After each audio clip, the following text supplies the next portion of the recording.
Today you find me in a Volkswagen e-Golf. This is an electric car which has the battery pack in the back and an electric motor up front. It's not a hybrid, there is no petrol engine. So how difficult is it to drive? Well, I have the key, so let's see. Key goes in, you go around to the ignition position and then you twist it as if you would a normal car. It's just for that little tone, that is it turning on. There's no brum. I will belt up before it starts telling me off. Control lever is very much like an automatic selector, so I just pull it back to D. Electronic handbrake, not brilliant, but I shall press the button and there it is. And away we go. Just check all is clear. Whoops. That's the problem with electric motors, lots of torque. And that's 60 miles an hour. This machine does not hang about. If I fancy more engine braking for a bit more control, especially in the hilly terrain of Wales, like the Nissan Leaf, I can knock it into B mode, instantly it starts slowing down, starts regenerating electricity from the motor as we go along. So that momentum is now generating power, but it also gives you a feeling of much more control. It's like downshifting in a manual car.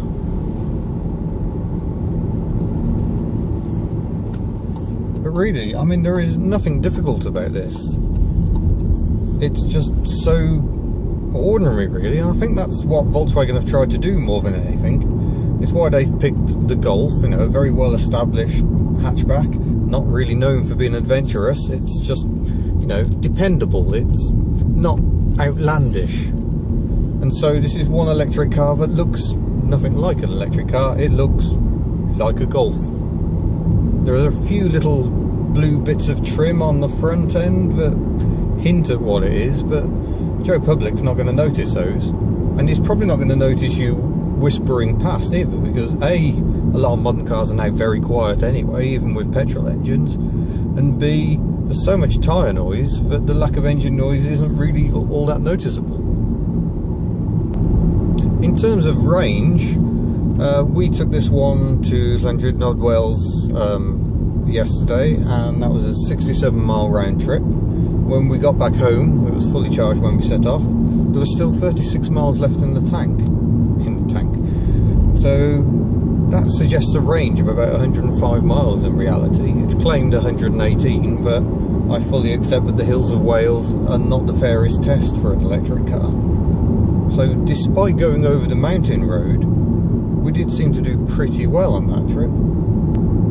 That does mean you have to perhaps rein in your hoon tendencies somewhat, which is a shame because electric motors give you all that power. But because it's so quiet and peaceful, to be honest, that tends to be your inclination anyway. So I find I automatically drive this more gently than I would if it was a combustion engine, because it feels so refined. It doesn't feel right to chuck it around. And it, you know, you can chuck it around. It's got fantastic grip. It's amazing what speeds it will corner at, but it somehow feels more relaxing and more enjoyable to drive slowly, and that makes me feel terribly, terribly old.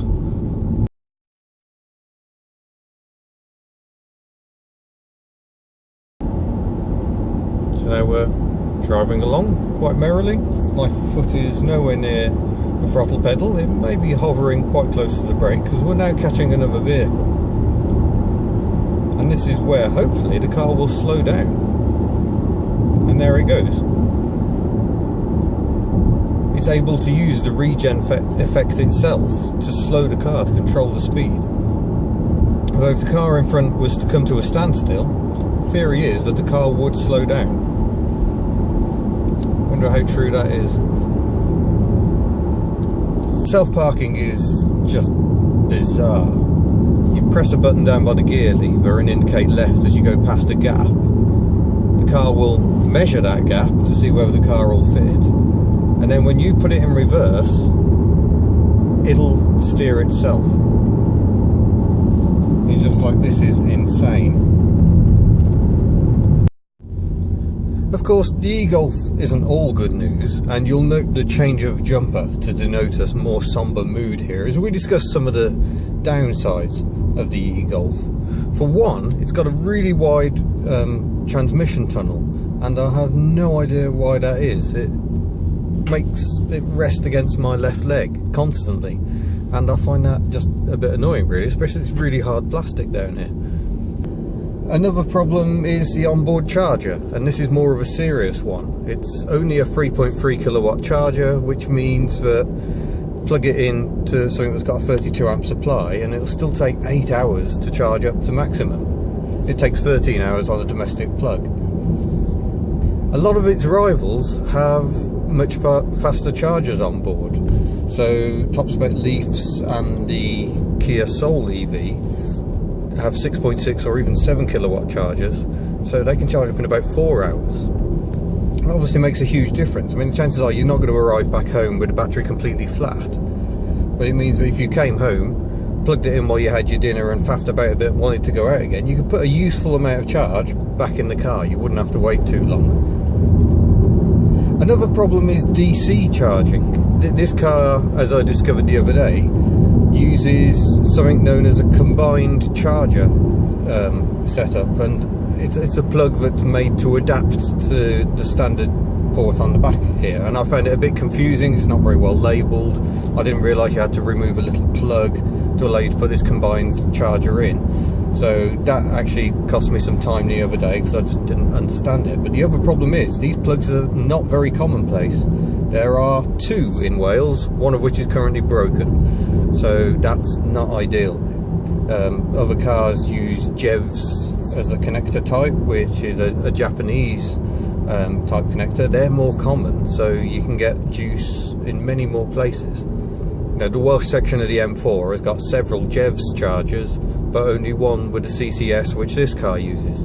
That's one of the broken ones as well.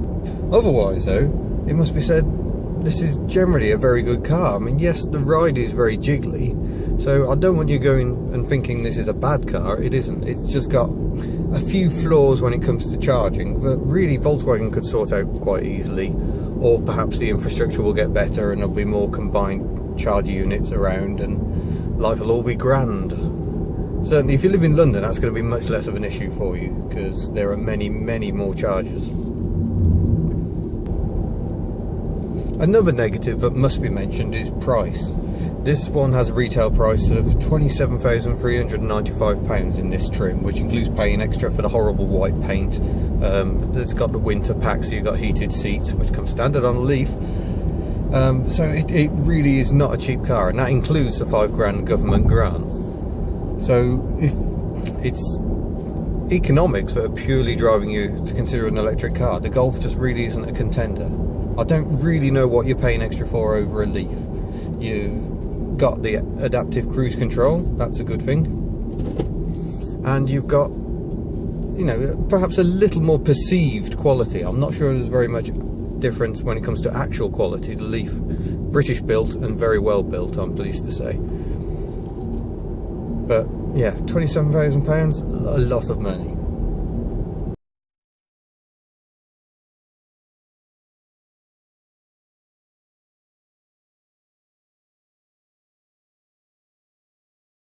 Well, I've made it back home, which is quite an achievement. We've done 300 miles today, as you can see on this screen here. So I've managed to average 39 miles an hour and 5 miles per kilowatt hour of energy. And that's despite driving quite briskly on the last section, because I had enough in reserve and I thought, well, I might as well enjoy it while I can. So it has to be said, it is a lot of fun if you can drive it quickly. The problem is, as I discovered trying to drive all the way to Anglesey, you've actually got to take it quite easy to make sure you get there. But then, even when I was taking it easy, I was still catching people up. So, speed really isn't everything. It was still a very nice journey. The A5 towards Anglesey is just a blissful road, taking you through some of the prettiest areas of Wales. And it just proved that you can do 300 miles in a day in an electric car, even in Wales, where there isn't charging infrastructure. So I'm mightily impressed, and I've had a very nice day. Until next time, farewell.